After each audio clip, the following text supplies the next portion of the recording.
श्री गणेशाय नमः। हरे कृष्णा दोस्तों, आप सभी को हमारे YouTube चैनल पर स्वागत है। आप सभी को योगिनी एकादशी की हार्दिक शुभकामनाएं।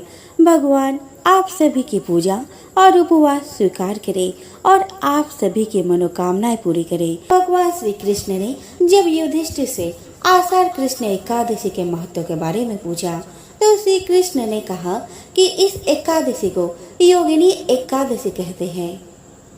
इस व्रत को करने से व्यक्ति पृथ्वी पर समस्त भोग प्राप्त करता है और परलोक में उसे मुक्ति मिलती है। इस व्रत को करने से व्यक्ति के समस्त पापों का नाश हो जाता है। मृत्यु के बाद उसे स्वर्ग की प्राप्ति होती है। योगिनी एकादशी के बाद देवशयनी एकादशी व्रत रखा जाता है। देवशयनी एकादशी से भगवान विष्णु 4 महीने के लिए योग निद्रा में चले जाते हैं। इस दौरान भगवान शंकर सृष्टि का संचालन करते हैं। इन महीनों में शुभ कार्यों की मनाही होती है। निर्जला एकादशी व देवशयनी एकादशी के बीच योगिनी एकादशी व्रत रखा जाता है। आइए दोस्तों, अब जान लेते हैं योगिनी एकादशी की व्रत का नियम। योगिनी एकादशी के उपवास की शुरुआत 10वीं तिथि की रात्रि से ही हो जाती है। इस व्रत में तामसिक भोजन का त्याग कर ब्रह्मचर्य का पालन करें। जमीन पर सोए सुबह स्नान आदि से निवृत्त होकर भगवान विष्णु की आराधना करें। इस व्रत में योगिनी एकादशी की कथा अवश्य सुननी चाहिए। इस दिन दान करना कल्याणकारी होता है। पीपल के पेड़ की पूजा करें। रात्रि में भगवान का जागरण करें। किसी भी प्रकार का द्वेष भावना या क्रोध मन में ना लाए। द्वादशी तिथि को ब्राह्मण को भोजन कराने के बाद स्वयं भोजन ग्रहण करें। 10वीं की रात्रि को पूर्ण ब्रह्मचर्य का पालन करें तथा भोग विलास से भी दूर रहें। प्रातः एकादशी को लकड़ी का दातून तथा पेस्ट का उपयोग न करें। नींबू, जामुन या आम के पत्ते लेकर चबा ले और उंगली से कंठ शुद्ध कर ले।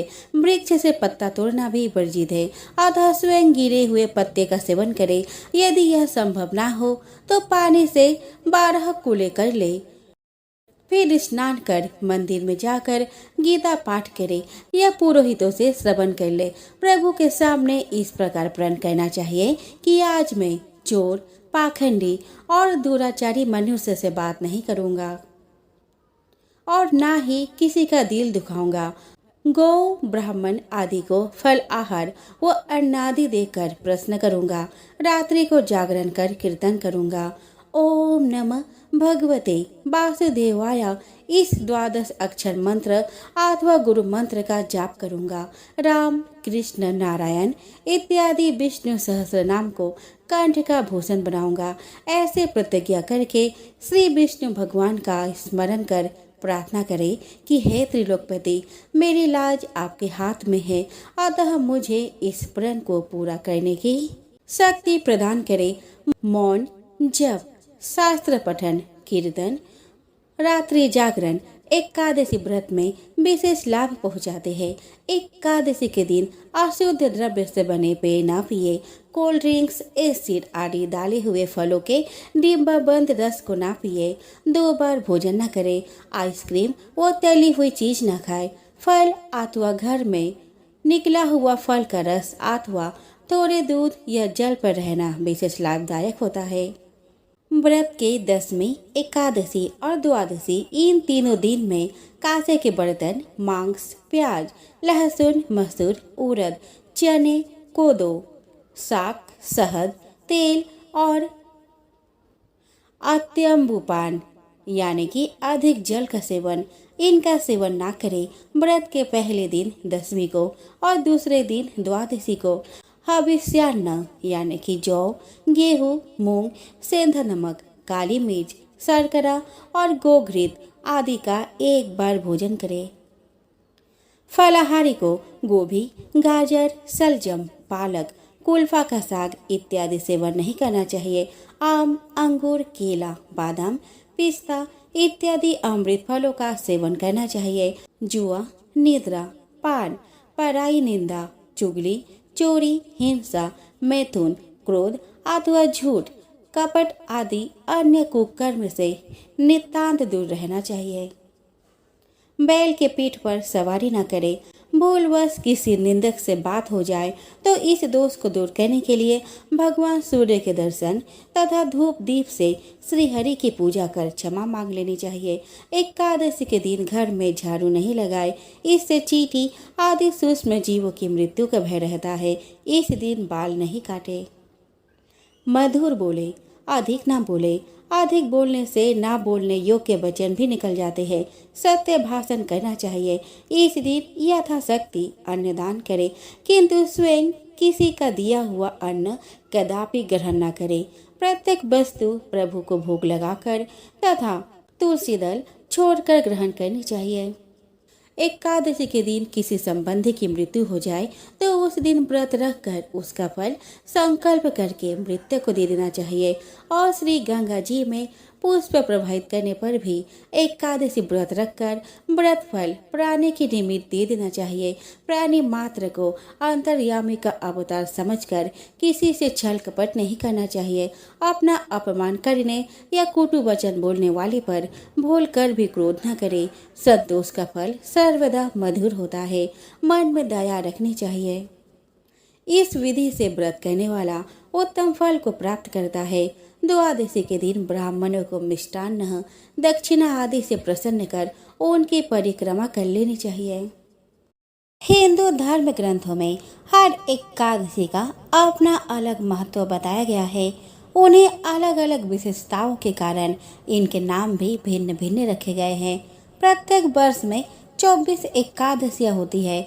मल मास के एकादशियों को मिलाकर इनकी संख्या 26 हो जाती है। इन्हीं एकादशियों में एक एकादशी आषाढ़ मास के कृष्ण पक्ष की एकादशी जिसे योगिनी एकादशी कहते हैं।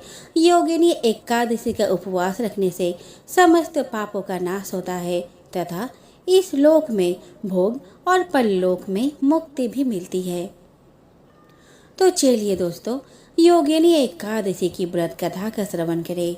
महाभारत काल की बात है। एक बार धर्मराज युधिष्ठिर ने भगवान श्री कृष्ण से कहा कि हे त्रिलोकीनाथ, मैंने ज्येष्ठ माह के शुक्ल पक्ष की निर्जला एकादशी की कथा सुनी। अब आप कृपा करके आषाढ़ माह के कृष्ण पक्ष की एकादशी की कथा सुनाइए। इस एकादशी का नाम तथा महात्मा क्या है, सो अब मुझे विस्तार पूर्वक बताए। श्री कृष्ण ने कहा कि हे पांडुपुत्र, आषाढ़ मास के कृष्ण पक्ष की एकादशी का नाम योगिनी एकादशी है। इसके व्रत से सभी पाप नष्ट हो जाते हैं। यह व्रत इस लोक में भोग और परलोक में मुक्ति देने वाला है। हे धर्मराज, यह एकादशी तीनों लोक में प्रसिद्ध है। इसके व्रत से सभी पाप नष्ट हो जाते हैं। तुम्हें मैं पुराण में कही हुई कथा सुनाता हूँ, ध्यान पूर्वक श्रवण करो। कुबेर नाम का एक राजा अलकापुरी नाम के नगरी में राज्य करता था। वह शिव भक्त था। उनका हेममाली नामक एक यक्ष सेवक भी था जो पूजा के लिए फूल लाया करता था। हेममाली की विशालाक्षी नाम की अति सुंदर स्त्री थी। एक दिन वह मानस सरोवर से पुष्प लेकर आया, किंतु कामासक्त होने के कारण पुष्पों को रखकर अपने स्त्री के साथ रमन करने लगा। इस भोग विलास में दोपहर हो गई। हेममाली की राह देखते देखते जब राजा कुबेर को दोपहर हो गई तो उसने क्रोधपूर्वक अपने सेवकों को आज्ञा दी कि तुम लोग जाकर पता लगाओ कि हेममाली अभी तक पुष्प लेकर क्यों नहीं आया। जब सेवकों ने उसका पता लगा लिया तो राजा के पास जाकर बताया कि हे राजन, वह हेममाली अपने स्त्री के साथ रमन कर रहा है। इसी बात को सुनकर राजा कुबेर ने हेममाली को बुलाने की आज्ञा दी। डर से कांपता हुआ हेममाली राजा के सामने उपस्थित हुआ। उसे देखकर कुबेर को अत्यंत क्रोध आया और उसके ओठ फड़फड़ाने लगे। राजा ने कहा कि अरे अधम, तूने मेरे परम पूजनीय देवों के भी देव भगवान शिव जी का अपमान किया है। मैं तुम्हें श्राप देता हूँ कि तू स्त्री के वियोग में तड़पे और मृत्यु लोक में जाकर कोढ़ी का जीवन व्यतीत करे। कुबेर के श्राप से वह तत्क्षण स्वर्ग से पृथ्वी पर आ गिरा और कोढ़ी हो गया। उसकी स्त्री भी उससे बिछड़ गई। मृत्युलोक में आकर उसने अनेक भयंकर कष्ट भोगे, किंतु शिव की कृपा से उसकी बुद्धि मलिन न हुई और उसे पूर्व जन्म की भी सुध रही। अनेक कष्टों को भुगता हुआ तथा अपने पूर्व जन्म के कुकर्म को याद करता हुआ वो हिमालय पर्वत की तरफ चल पड़ा। चलते चलते वो मार्कंडेय ऋषि के आश्रम में जा पहुंचा। वह ऋषि अत्यंत वृद्ध तपस्वी थे। वह दूसरे ब्रह्मा के समान प्रतीत हो रहे थे और उनका वह आश्रम ब्रह्मा के सभा के समान शोभा दे रहा था। ऋषि को देखकर हेममाली वहां गया और उन्हें प्रणाम करके उनके चरणों में गिर पड़ा। हेममाली को देखकर मार्कंडेय ऋषि ने कहा कि तूने कौन सा निष्कृत कर्म किया है जिससे तू कोढ़ी हुआ और भयानक कष्ट भोग रहा है। महर्षि की बात सुनकर हेममाली बोला कि हे मुनि श्रेष्ठ, मैं राजा कुबेर का अनुचर था। मेरा नाम हेममाली है। मैं प्रतिदिन मानसरोवर से फूल लाकर शिव पूजा के समय कुबेर को दिया करता था। एक दिन पत्नी सहवास के सुख में फंस जाने के कारण मुझे समय का ज्ञान नहीं रहा और दोपहर तक पुष्प न पहुंचा सका। तब उन्होंने मुझे श्राप दे दिया कि तू अपने स्त्री का वियोग और मृत्युलोक में जाकर कोढ़ी बनकर दुख भोगेगा। इस कारण मैं कोढ़ी हो गया हूँ तथा पृथ्वी पर आकर भयंकर कष्ट भोग रहा हूँ। अतः कृपया करके आप कोई ऐसा उपाय बताए जिससे मेरी मुक्ति हो। मार्कंडेय ऋषि ने कहा कि हे हेममाली, तूने मेरे सम्मुख सत्य वचन कहे हैं, इसीलिए मैं तेरे उद्धार के लिए एक व्रत बताता हूँ। यदि तू आषाढ़ माह के कृष्ण पक्ष की योगिनी नामक एकादशी का विधान पूर्वक व्रत करेगा तो तेरे सभी पाप नष्ट हो जाएंगे। महर्षि के वचन सुन हेममाली अति प्रसन्न हुआ और उनके वचनों के अनुसार योगिनी एकादशी का विधान पूर्वक व्रत करने लगा। इस व्रत के प्रभाव से अपने पुराने स्वरूप में आ गया और अपनी स्त्री के साथ सुखपूर्वक रहने लगा। भगवान श्री कृष्ण ने कहा कि हे राजन, इस योगिनी एकादशी की कथा का फल 88 ब्राह्मणों को भोजन कराने के बराबर है। इसके व्रत से सभी पाप नष्ट हो जाते हैं और अंत में मोक्ष प्राप्त करके प्राणी स्वर्ग का अधिकारी बनता है। तो दोस्तों, आज के लिए इतना ही। आशा करती हूँ कि मेरे दिए गए जानकारी आपके लिए बहुत लाभकारी सिद्ध होगी। वीडियो को अंत तक देखने के लिए धन्यवाद। कुरुक्षेत्र के युद्ध क्षेत्र को विशाल सेनाओं के आवागमन की सुविधा के लिए तैयार किया जा रहा था। उन्होंने हाथियों का इस्तेमाल पेड़ों को उखाड़ने और जमीन साफ करने के लिए किया। ऐसे ही एक पेड़ पर एक गोरैया अपने 4 बच्चों के साथ रहती थी। जब उस पेड़ को उखाड़ा जा रहा था तो उसका घोंसला जमीन पर गिर गया, लेकिन चमत्कारी रूप से उसकी संतानें अनहोनी से बच गई। लेकिन वो अभी बहुत छोटे होने के कारण उड़ने में असमर्थ थे। कमजोर और भयभीत गोरैया मदद के लिए इधर उधर देखती रही। तभी उसने कृष्ण को अर्जुन के साथ वहां आते देखा। वे युद्ध के मैदान की जांच करने और युद्ध की शुरुआत से पहले जीतने की रणनीति तैयार करने के लिए वहां गए थे। उसने कृष्ण के रथ तक पहुंचने के लिए अपने छोटे पंख फड़फड़ाए और किसी प्रकार श्री कृष्ण के पास पहुंची। हे कृष्ण, कृपया मेरे बच्चों को बचाए, क्योंकि लड़ाई शुरू होने पर कल उन्हें कुचल दिया जाएगा। सर्वव्यापी भगवान बोले कि मैं तुम्हारी बात सुन रहा हूँ, लेकिन मैं प्रकृति के कानून में हस्तक्षेप नहीं कर सकता। गोरैया ने कहा कि हे भगवान, मैं जानती हूँ कि आप मेरे उद्धार करता है। मैं अपने बच्चों के भाग्य को आपके हाथों में सौंपती हूँ। अब यह आपके ऊपर है कि आप उन्हें मारते हैं या उन्हें बचाते हैं। काल चक्र पर किसी का बस नहीं है। श्री कृष्ण ने एक साधारण व्यक्ति की तरह उससे बात की, जिसका आशय था कि वह ऐसा कुछ भी नहीं था जिसके बारे में वह कुछ भी कर सकते थे। गोरैया ने विश्वास और श्रद्धा के साथ कहा कि प्रभु, आप कैसे और क्या करते हैं ओ मैं नहीं जान सकती। आप स्वयं काल के नियता है। आप मुझे यह मुझे पता है, मैं सारी स्थिति एवं परिस्थिति एवं स्वयं को परिवार सहित आपको समर्पण करती हूँ। भगवान बोले कि अपने घोंसले में 3 सप्ताह के लिए भोजन का संग्रह करो। गौरैया और श्री कृष्ण के संवाद से अनभिज्ञ अर्जुन गौरैया को दूर भगाने की कोशिश करते हैं। गौरैया ने अपने पंखों को कुछ मिनट के लिए फुलाया और फिर अपने घोंसले के पास चली गई। 2 दिन बाद शंख के उद्घोष से युद्ध शुरू होने की घोषणा की गई। कृष्ण ने अर्जुन से कहा कि अपने धनुष और बाण मुझे दो। अर्जुन चौंका, क्योंकि कृष्ण ने युद्ध में कोई भी हथियार नहीं उठाने की शपथ ली थी। इसके अतिरिक्त अर्जुन का मानना था कि वह ही सबसे अच्छा धनुर्धर है। मुझे आज्ञा दे भगवान, अर्जुन ने दृढ़ विश्वास के साथ कहा। मेरे तीरों के लिए कुछ भी अभेद नहीं है। चुपचाप अर्जुन से धनुष लेकर कृष्ण ने एक हाथी को निशान बनाया, लेकिन हाथी को मार के नीचे गिराने के बजाय तीर हाथी के गले की घंटी में जा टकराया और एक चिंगारी से उड़ गई। अर्जुन यह देखकर अपनी हंसी नहीं रोक पाए कि कृष्ण एक आसान सा निशाना चूक गए। क्या मैं प्रयास करूं? उसने स्वयं को प्रस्तुत किया। उसकी प्रतिक्रिया को नजरअंदाज करते हुए कृष्ण ने उन्हें धनुष वापस दिया और कहा कि कोई और कार्रवाई आवश्यक नहीं है। लेकिन केशव, आपने हाथी को क्यों तीर मारा? अर्जुन ने पूछा।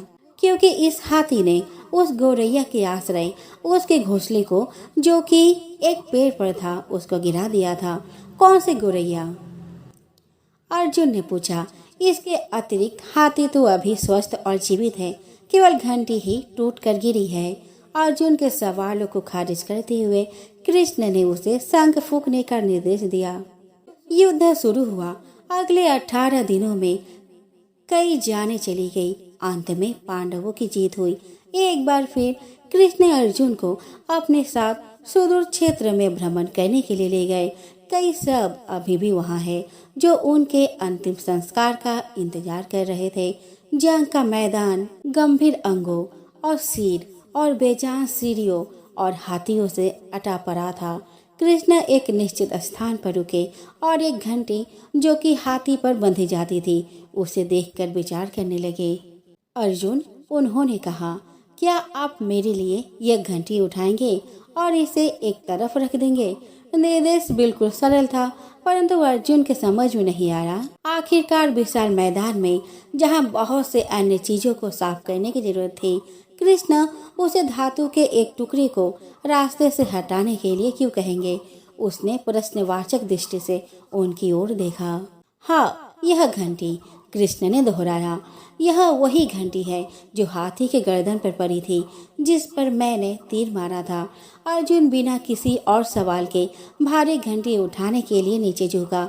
जैसे ही उन्होंने उसे उठाया, उसकी हमेशा के लिए जैसे दुनिया बदल गई। 1, 2, 3, 4 और 5 4 युवा पक्षियों और उसके बाद एक गौरैया उस घंटी के नीचे से निकले। बाहर निकलने के बाद माँ और छोटे पक्षी कृष्ण के इर्द गिर्द मंडराने लगे और बड़े आनंद से उनकी परिक्रमा करने लगे। 18 दिन पहले काटी गई एक घंटी ने पूरे परिवार की रक्षा की थी। मुझे क्षमा करें हे कृष्ण, अर्जुन ने कहा। आपको मानव शरीर में देखकर और सामान्य मनुष्य की तरह व्यवहार करते हुए मैं भूल गया था कि आप वास्तव में कौन है। महाभारत युद्ध की समाप्ति के बाद अर्जुन को वहम हो गया कि वह श्री कृष्ण के सर्वश्रेष्ठ भक्त है। अर्जुन सोचते हैं कि कन्हैया ने मेरा रथ चलाया, मेरे साथ रहे, इसीलिए मैं भगवान का सर्वश्रेष्ठ भक्त हूँ। अर्जुन को क्या पता था कि वो केवल भगवान के धर्म की स्थापना का जरिया था। फिर भगवान ने उसका गर्व तोड़ने के लिए उसे एक परीक्षा का गवाह बनाने के लिए अपने साथ ले गए। श्री कृष्ण और अर्जुन ने जोगियों का वेश बनाया और वन से एक शेर पकड़ा और पहुंच जाते हैं भगवान विष्णु के परम भक्त राजा मोरध्वज के द्वार पर। राजा मोरध्वज बहुत ही दानी और अवभगत वाले थे। अपने दर पर आए किसी को भी वो खाली हाथ और बिना भोज के जाने नहीं देते थे। दो साधु एक सिंह के साथ दर पर आए हैं, यह जानकर राजा नंगे पांव दौड़ कर द्वार पर गए और भगवान के तेज से नतमस्तक हो आतिथ्य स्वीकार करने के लिए कहा। भगवान कृष्ण ने मोरध्वज से कहा कि हम मेजबानी तब भी स्वीकार करेंगे जब राजा उनकी शर्त माने। राजा ने जोश से कहा कि आप जो भी कहेंगे मैं तैयार हूँ। भगवान कृष्ण ने कहा, हम तो ब्राह्मण हैं, कुछ भी खिला देना, पर यह सिंह नरभक्षी है। तुम अगर अपने इकलौते बेटी को अपने हाथों से मारकर इसे खिला सको तो ही हम तुम्हारा आतिथ्य स्वीकार करेंगे। भगवान की शर्त सुनकर मोरध्वज के होश उड़ गए। फिर भी राजा अपना आतिथ्य धर्म छोड़ना नहीं चाहता था। उसने भगवान से कहा कि प्रभु मुझे मंजूर है, पर एक बार मैं अपने पत्नी से पूछ लूं। भगवान से आज्ञा पाकर राजा महल में गया तो राजा का उतरा हुआ मुख देखकर पतिव्रता रानी ने राजा से कारण पूछा। राजा ने जब सारा हाल बताया तो रानी की आंखों से अश्रु बह निकले। फिर भी वह अभिमान से राजा से बोली कि आपकी आन पर मैं अपने सैकड़ों पुत्र कुर्बान कर सकती हूँ। आप साधुओं को आदर पूर्वक अंदर ले आइए। अर्जुन ने भगवान से पूछा, माधव यह क्या माजरा है, आपने यह क्या मांग लिया? कृष्ण बोले, अर्जुन तुम देखते जाओ और चुप रहो। राजा तीनों को अंदर ले आए और भोजन की तैयारी शुरू कर दी। भगवान को 56 भोग परोसा गया, पर अर्जुन के गले से उतर नहीं रहा था। राजा ने स्वयं जाकर पुत्र को तैयार किया। पुत्र भी 3 साल का था। नाम था रतन कंवर। वो भी माता पिता का भक्त था। उसने भी हंसते हंसते अपने प्राण दे दिए, परंतु उफ ना की। राजा रानी ने अपने हाथों से आरी लेकर पुत्र के 2 टुकड़े किए और सिंह को परोस दिया। भगवान ने भोजन ग्रहण किया, पर जब रानी ने पुत्र का आधा शरीर देखा तो वो आंसू रोक न पाई। भगवान इस बात पर गुस्सा हो गए कि लड़के का एक फाड़ कैसे बच गया। भगवान रुष्ट होकर जाने लगे तो राजा रानी रोकने की मिन्नतें करने लगे। अर्जुन को एहसास हो गया था कि भगवान मेरे ही गर्भ को तोड़ने के लिए यह सब कर रहे हैं। वो स्वयं भगवान के पैरों में गिरकर विनती करने लगा और कहने लगा कि आपने मेरे झूठे मान को तोड़ दिया है। राजा रानी के बेटे को उनके ही हाथों से मरवा दिया और अब रूठ के जा रहे हो, यह उचित नहीं है। प्रभु मुझे माफ करो और भक्त का कल्याण करो। तब केशव ने अर्जुन का घमंड टूटा। जब केशव ने अर्जुन का घमंड टूटा जान रानी से कहा कि वो अपने पुत्र को आवाज दे। रानी ने सोचा पुत्र तो मर चुका है, अब इसका क्या मतलब, पर साधुओं की आज्ञा मानकर उसने पुत्र रतन कंवर को आवाज लगाई। कुछ ही क्षणों में चमत्कार हो गया। मृत रतन कंवर, जिसका शरीर शेर ने खा लिया था, वो हंसते हुए आकर अपने माँ से लिपट गया। भगवान ने मोरध्वज और रानी को अपने विराट स्वरूप का दर्शन कराया। पूरे दरबार में वासुदेव कृष्ण की जय जयकार गूंजने लगी। भगवान के दर्शन पाकर अपनी भक्ति सार्थक जान मोरध्वज की आंखें भर आई और वो बुरी तरह बिलखने लगा। भगवान ने वरदान मांगने को कहा तो राजा रानी ने कहा कि भगवान एक ही वर दो कि अपने भक्त की ऐसी कठोर परीक्षा न लेना जैसे आपने हमारे ली है। तथास्तु कहकर भगवान ने उसको आशीर्वाद दिया और पूरे परिवार को मोक्ष दिया। भगवान गणेश, जिन्हें हर कोई किसी भी शुभ काम से पहले पूजता है, पाठ पूजा हो, घर में शुभ कार्य हो या किसी की शादी वगैरह हो, हर वक्त सबसे पहले भगवान गणेश की ही पूजा अर्चना की जाती है, क्योंकि बापा के बिना कोई भी शुभ काम पूरा नहीं हो सकता है। दोस्तों, आज हम आपको बताने जा रहे हैं गणपति के विवाह की कहानी, जो कि बेहद ही दिलचस्प है। दरअसल यह बात सभी जानते हैं कि भगवान गणेश का एक दांत टूटा हुआ था। उनका सिर भी हाथी का है। ऐसे में कहा जाता है कि इन दोनों की वजह से बापा का विवाह नहीं हो पा रहा था। पौराणिक कथाओं के अनुसार कोई भी कन्या उनसे विवाह के लिए तैयार नहीं थी। ऐसे में गणपति काफी दुखी थे। कहा तो यहाँ तक जाता है कि अपना विवाह ना होने की वजह से भगवान गणेश ने दूसरे देवताओं के विवाह में विघ्न डालना शुरू कर दिया था, जिसमें उनकी मदद उनका वाहन मूषक करता था। मूषक बप्पा के आदेश पर देवताओं के विवाह के मंडप को नष्ट कर देता था और ऐसे में उनकी शादियां में अड़चने पैदा हो जाती थी।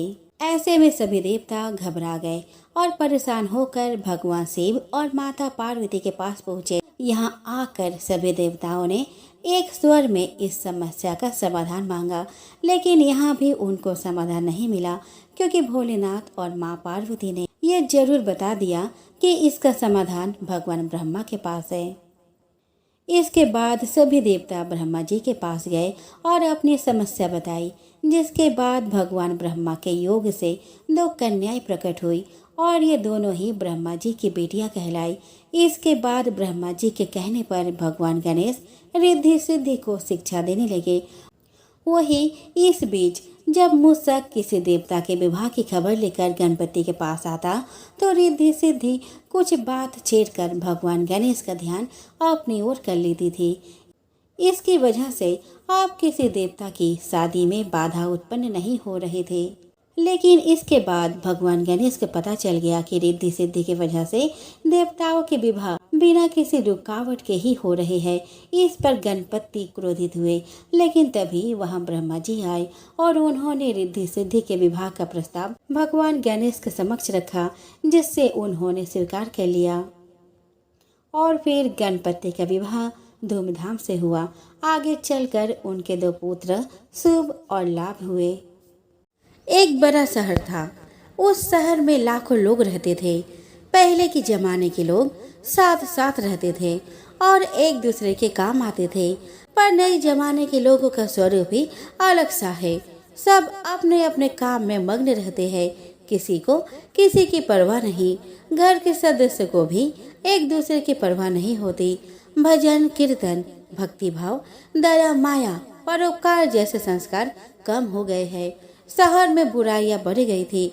शराब, जुआ, रेस, बेभिचार, चोरी, डकैती आदि बहुत से अपराध शहर में होते थे। कहावत है कि हजारों निराशा में एक आशा की किरण छिपी होती है। इसी तरह इतनी सारी बुराइयों के बावजूद शहर में कुछ अच्छे लोग भी रहते थे। ऐसे अच्छे लोगों में शीला और उनके पति की गृहस्थी मानी जाती थी। शीला धार्मिक प्रकृति की और संतोषी थी। उसका पति भी विवेकी और सुशील था। शीला और उनका पति ईमानदारी से जीते थे। वे किसी की बुराई नहीं करते थे और प्रभु भजन में अच्छी तरह समय व्यतीत कर रहे थे। उनकी गृहस्थी आदर्श गृहस्थी मानी जाती थी और शहर के लोग उनकी गृहस्थी की सराहना करते थे। शीला की गृहस्थी इसी तरह खुशी खुशी चल रही थी, पर कहा जाता है कि कर्म की गति अटल है। विधाता के लिखे लेख कोई नहीं समझ सकता। इंसान का नसीब पल भर में राजा को रंक बना देता है और रंक को राजा। शीला के पति को पूर्व जन्म के कर्म भोगने बाकी रह गए होंगे कि वह बुरे लोगों से दोस्ती कर बैठा। वो जल्द से जल्द करोड़पति होने का ख्वाब देखने लगा, इसीलिए वह गलत रास्ते पर चल निकला और करोड़पति के बजाय रोड़पति बन गया, यानी रास्ते पर भटकते भिखारी जैसी उसकी स्थिति हो गई थी। शहर में शराब, जुआ, रेस, चरस, गांजा आदि बादियां फैली हुई थी। उसमें शीला का पति भी फंस गया। दोस्तों के साथ उसे भी शराब की आदत हो गई। जल्द से जल्द पैसे वाला बनने के लालच में दोस्तों के साथ रेस जुआ भी खेलने लगा। इस तरह बचाई हुई धनराशि, पत्नी के गहने, सब कुछ रेस जुए में गवा दिया था। समय के परिवर्तन के साथ घर में दरिद्रता और भूखमरी फैल गई। सुख से खाने के बजाय 2 वक्त के भोजन के लाले पड़ गए और शीला को पति की गालियां खाने का वक्त आ गया था। शीला सुशील और संस्कारी स्त्री थी। उसको पति के बर्ताव से बहुत दुख हुआ, किंतु वह भगवान पर भरोसा करके बड़ा दिल रखकर दुख सहने लगी। कहा जाता है कि सुख के पीछे दुख और दुख के पीछे सुख आता है, इसीलिए दुख के बाद सुख आएगा ही। ऐसी श्रद्धा के साथ शीला प्रभु भक्ति में लीन रहने लगी। इस तरह शीला असहाय दुख सहते सहते प्रभु भक्ति में वक्त बिताने लगी। अचानक एक दिन दोपहर में उनके द्वार पर किसी ने दस्तक दी। शीला सोच में पड़ गई कि मुझ जैसे गरीब के घर इस वक्त कौन आया होगा। फिर भी द्वार पर आए अतिथि का आदर करना चाहिए। ऐसे आर्य धर्म के संस्कार वाली शीला ने खड़ी होकर द्वार खोला तो देखा एक माँ जी खड़ी थी। वे बड़ी उम्र की लगती थी, किंतु उनके चेहरे पर अलौकिक तेज दिख रहा था। उनकी आंखों में से मानो अमृत बह रहा था। उनके भव्य चेहरे से करुणा और प्यार झलकता था। उनको देखते ही शीला के मन में अपार शांति छा गई। वैसे शीला इस माँ जी को पहचानती न थी, फिर भी उनको देखकर शीला के रोम रोम में आनंद छा गया। शीला माँ जी को आदर के साथ घर में ले आई। घर में बिठाने के लिए कुछ भी नहीं था, अतः शीला ने सकुचाकर एक फटी हुई चादर पर उनको बैठाया। माँ जी ने कहा, क्यों शीला, मुझे पहचाना नहीं? शीला ने सकुचाकर कहा, माँ, आपको देखते ही बहुत खुशी हो रही है, बहुत शांति हो रही है। ऐसा लगता है कि मैं बहुत दिनों से जिसे ढूंढ रही थी वे आप ही है, पर मैं आपको पहचान नहीं पाई। माँ जी ने हंसकर कहा, क्यों भूल गई? हर शुक्रवार को लक्ष्मी जी के मंदिर में भजन कीर्तन होते हैं, तब मैं वहाँ आती हूँ। वहाँ हर शुक्रवार को हम मिलते हैं। पति जब से गलत रास्ते पर चल गया था तब से शीला बहुत दुखी हो गई थी और दुख के मारी वो लक्ष्मी जी के मंदिर भी नहीं जाती थी। बाहर के लोगों के साथ नजर मिलाते भी उसे शर्म लगती थी। उसने दिमाग में जोड़ दिया, पर वह माँ जी को उसे याद नहीं आ रही थी।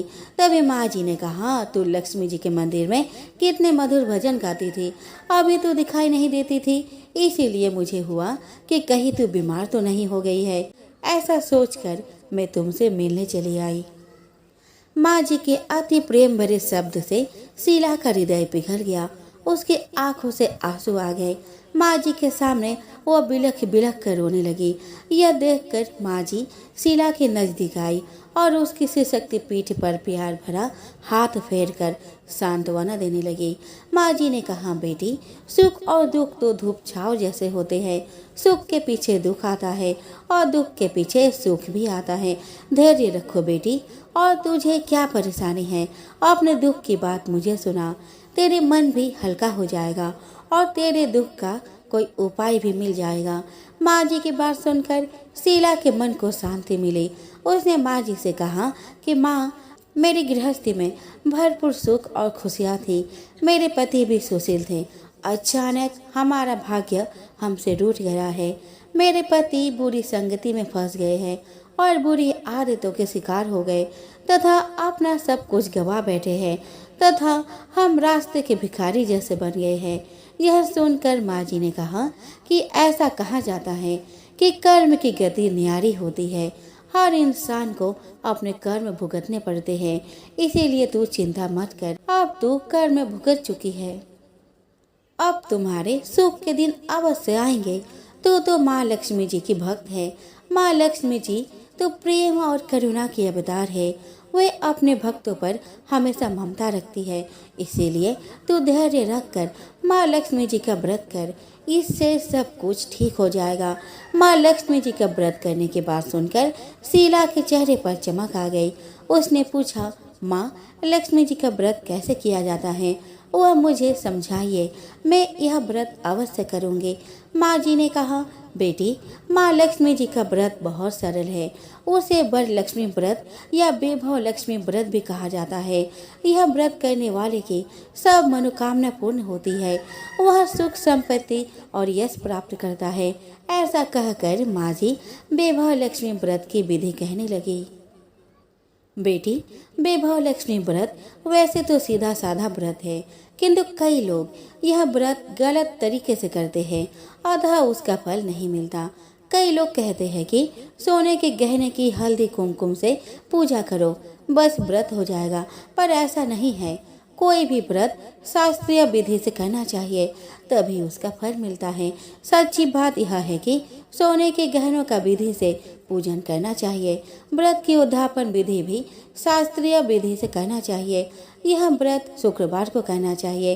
प्रातःकाल स्नान करके स्वच्छ कपड़े पहनो और सारा दिन जय माँ लक्ष्मी का स्मरण करते रहो। किसी की शिकायत नहीं करनी चाहिए। शाम को पूर्व दिशा में मुंह करके आसन पर बैठ जाओ।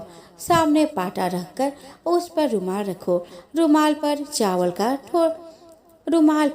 चावल का छोटा सा ढेर करो। उस ढेर पर पानी से भरा तांबे का कलश रख दो। कलश पर एक कटोरी रखो। उस कटोरी में एक सोने का गहना रखो। सोने का ना हो तो चांदी का भी चलेगा। चांदी का ना हो तो नगद रुपया भी चलेगा। बाद में घी का दीपक जलाकर धूप सुलगा कर रखो। माँ लक्ष्मी जी की बहुत स्वरूप है और माँ लक्ष्मी को श्री यंत्र अति प्रिय है। अतः विभव लक्ष्मी में पूजा विधि करते वक्त सर्वप्रथम श्री यंत्र और लक्ष्मी जी के विधि स्वरूप का सच्चे दिल से दर्शन करो। उसके बाद लक्ष्मी स्तवन का पाठ करो। बाद में कटोरी में रखे हुए गहने या रुपये को हल्दी कुमकुम और चावल चढ़ाकर पूजा करो और लाल रंग का फूल चढ़ाओ। शाम को कोई मीठी चीज बनाकर उसका प्रसाद बनाओ। ना हो सके तो शक्कर या गुड़ भी चल सकता है। वे आरती करके 11 बार सच्चे हृदय से जय माँ लक्ष्मी बोलो।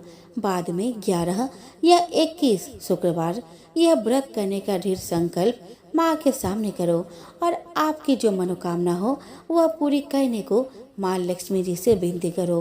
फिर माँ का प्रसाद बांट दो और थोड़ा प्रसाद अपने लिए रख लो।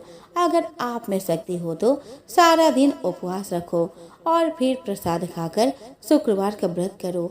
ना शक्ति हो तो एक बार शाम को प्रसाद ग्रहण करते समय खाना खा लो। अगर थोड़ी शक्ति भी ना हो तो 2 बार भोजन कर सकते हो। बाद में कटोरी में रखा गहना या रुपया ले लो। कलश का पानी तुलसी के क्यारी में डाल दो और चावल पक्षियों को डाल दो। इसी तरह शास्त्रीय विधि से व्रत करने से उसका फल अवश्य मिलता है। इस व्रत के प्रभाव से सब प्रकार की विपत्ति दूर होकर आदमी माला माल हो जाता है। संतान ना हो तो संतान प्राप्ति होती है। सौभाग्यवती स्त्री का सौभाग्य अखंड रहता है। कुमारी लड़की को मनोभावन पति मिलता है। शीला यह सुनकर आनंदित हो गई।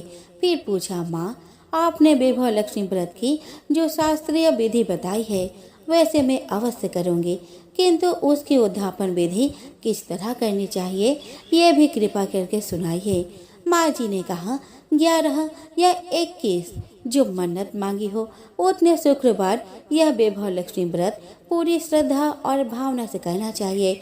व्रत के आखिरी शुक्रवार को खीर का नैवेद्य रखो। पूजन विधि हर शुक्रवार को करते हैं वैसे ही करनी चाहिए। पूजन विधि के बाद श्रीफल फोड़ो और कम से कम 7 कुंवारी या सौभाग्यशाली स्त्रियों को कुमकुम का तिलक करके विभव लक्ष्मी व्रत की एक पुस्तक उपहार में देनी चाहिए और सबको खीर का प्रसाद देनी चाहिए। फिर धन लक्ष्मी स्वरूप विभव लक्ष्मी स्वरूप माँ लक्ष्मी जी की छवि को प्रणाम करें। माँ लक्ष्मी जी का यह स्वरूप वैभव देने वाला है। प्रणाम करके मन ही मन भावुकता से माँ की प्रार्थना करते वक्त कहे कि हे धन लक्ष्मी, हे माँ वैभव लक्ष्मी, मैंने सच्चे हृदय से आपका व्रत पूर्ण किया है, तो हे माँ हमारी मनोकामना पूर्ण कीजिए, हमारा सबका कल्याण कीजिए। जिसे संतान ना हो उसे संतान देना, सौभाग्यशाली स्त्री का सौभाग्य अखंड रखना, कुंवारी लड़की को मन भावन पति देना। आपका यह चमत्कारी वैभव लक्ष्मी व्रत जो करे उसकी सब विपत्ति दूर करना, सबको सुखी करना। हे माँ आपकी महिमा अपरंपार है। माँ जी के पास से वैभव लक्ष्मी व्रत की शास्त्रीय विधि सुनकर शीला भाभी भोर उठी। उसे लगा मानो सुख का रास्ता मिल गया।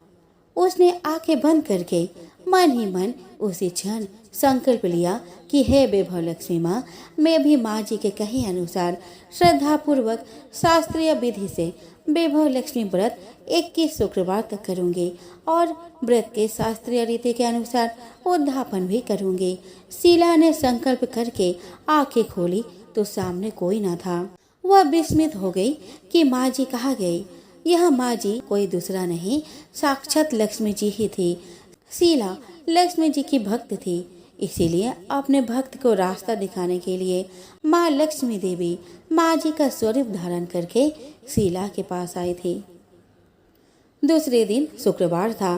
प्रातः काल स्नान करके स्वच्छ कपड़े पहनकर शीला मन ही मन श्रद्धा और पूरे भाव से जय माँ लक्ष्मी का मन ही मन स्मरण करने लगी। सारा दिन किसी की शिकायत नहीं की। शाम हुई तब हाथ पांव मुंह धोकर शीला पूर्व दिशा में मुंह करके बैठी। घर में पहले तो सोने के बहुत से गहने थे, पर पति ने गलत रास्ते पर चलकर सब गिरवी रख दिए। पर नाक की कील बच गई थी। नाक की कील निकालकर उसे धोकर शीला ने कटोरी में रख दी। सामने पाटे पर रुमाल रखकर मुट्ठी भर चावल का ढेर किया। उस पर तांबे की कलश पानी भर कर रखा। उसके ऊपर कील वाली कटोरी रखी। फिर विधि पूर्वक बंधन स्तवन पूजन वगैरह किया और घर में थोड़ी शक्कर थी, वह प्रसाद में रखकर वैभव लक्ष्मी व्रत किया। यह प्रसाद पहले पति को खिलाया। प्रसाद खाते ही पति के स्वभाव में फर्क पड़ गया। उस दिन उसने शीला को मारा नहीं, सताया भी नहीं। शीला को बहुत आनंद हुआ। उसके मन में वैभव लक्ष्मी व्रत के लिए श्रद्धा बढ़ गई। शीला ने पूरी श्रद्धा भक्ति से 21 शुक्रवार तक व्रत किया। 21वें शुक्रवार को विधि पूर्वक उद्यापन विधि करके 7 स्त्रियों को वैभव लक्ष्मी व्रत की 7 पुस्तकें उपहार में दी। फिर माता जी के धन लक्ष्मी स्वरूप की छवि को बंधन करके भाव से मन ही मन प्रार्थना करने लगी कि हे माँ धन लक्ष्मी, मैंने आपका वैभव लक्ष्मी व्रत करने की मन्नत मानी थी। यह व्रत आज पूर्ण किया है। हे माँ, मेरी हर विपत्ति दूर करो, हमारा सबका कल्याण करो। जिसे संतान ना हो उसे संतान देना, सौभाग्यवती स्त्री का सौभाग्य अखंड रखना, कुंवारी लड़की को मन भावन पति देना। जो कोई आपका यह चमत्कारी वैभव लक्ष्मी व्रत करे उसके सब विपत्ति दूर करना, सबको सुखी करना। हे माँ, आपकी महिमा अपार है। ऐसा बोलकर लक्ष्मी जी के धन लक्ष्मी स्वरूप की छवि को प्रणाम किया। इस तरह शास्त्रीय विधि से शीला ने श्रद्धा से व्रत किया और तुरंत ही उसे फल मिला। उसका पति सही रास्ते पर चलने लगा और अच्छा आदमी बन गया तथा कड़ी मेहनत से व्यवसाय करने लगा। धीरे धीरे समय परिवर्तित हुआ और उसने शीला के गिरवी रखे गहने चुरा लिए। घर में धन की बाढ़ सी आ गई। घर में पहले जैसी सुख शांति छा गई। वैभव लक्ष्मी व्रत का प्रभाव देखकर मोहल्ले की दूसरी स्त्रियां भी शास्त्रीय विधि से वैभव लक्ष्मी का व्रत करने लगी। हे माँ धन लक्ष्मी, आप जैसे शीला पर प्रसन्न हुई उसी तरह आपका व्रत करने वाले सब पर प्रसन्न होना, सबको सुख शांति देना। धन लक्ष्मी माँ, जय धन लक्ष्मी माँ, जय वैभव लक्ष्मी माँ। तुलसी पूर्व जन्म में एक लड़की थी जिसका नाम वृंदा था। राक्षस कुल में जन्मी यह बच्ची बचपन से ही भगवान विष्णु की भक्त थी। जब वह बड़ी हुई तो उनका विवाह राक्षस कुल में ही दानवराज जलंधर से संपन्न हुआ। राक्षस जलंधर समुद्र से उत्पन्न हुआ था। वृंदा बड़ी ही प्रतिव्रता स्त्री थी, सदा अपने पति की सेवा किया करती थी। एक बार देवताओं और दानव में युद्ध हुआ। जब जलंधर युद्ध पर जाने लगे तो वृंदा ने कहा, स्वामी आप युद्ध पर जा रहे हैं, आप जब तक युद्ध में रहेंगे मैं पूजा में बैठकर आपकी जीत के लिए अनुष्ठान करूंगी। जब तक आप नहीं लौट आते हैं मैं अपना संकल्प नहीं छोड़ूंगी। जलंधर तो युद्ध में चला गया और वृंदा व्रत का संकल्प लेकर पूजा में बैठ गई। इसके व्रत के प्रभाव से देवता भी जलंधर को ना हरा सके। सारे देवता जब हारने लगे तो विष्णु जी के पास पहुँचे और सभी ने भगवान से प्रार्थना की। भगवान बोले कि वृंदा मेरी परम भक्त है, मैं उससे छल नहीं कर सकता, इस पर देवता बोले कि भगवान दूसरा कोई उपाय हो तो बताए, लेकिन हमारी मदद जरूर करे। इस पर भगवान विष्णु ने जलंधर का रूप धरा और वृंदा के महल में पहुंच गए। वृंदा ने जैसे ही अपने पति को देखा तो तुरंत पूजा में से उठ गई और उनका चरणों को छू लिया। इधर वृंदा का संकल्प टूटा, उधर युद्ध में देवताओं ने जलंधर को मार दिया और उसका सिर काटकर अलग कर दिया। जलंधर का कटा हुआ सिर जब महल में आ गिरा तो वृंदा ने आश्चर्य से भगवान की ओर देखा, जिन्होंने जलंधर का रूप धर रखा था। इस पर भगवान विष्णु अपने रूप में आ गए, पर कुछ बोल न सके। वृंदा ने कोपित होकर भगवान को श्राप दे दिया कि वे पत्थर के हो जाए। इसके चलते भगवान तुरंत पत्थर के हो गए। सभी देवताओं में हाहाकार मच गया।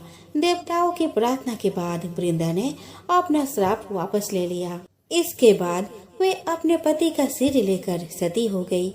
उनकी राख में से एक पौधा निकला। तब भगवान विष्णु जी ने उस पौधे का नाम तुलसी रखा और कहा कि मैं इस पत्थर रूप में ही रहूंगा, जिसे शालिग्राम के नाम से तुलसी जी के साथ ही पूजा जाएगा। इतना ही नहीं, उन्होंने कहा कि किसी भी शुभ कार्य में बिना तुलसी जी के भोग मैं स्वीकार नहीं करूंगा। तभी से ही तुलसी जी की पूजा होने लगी।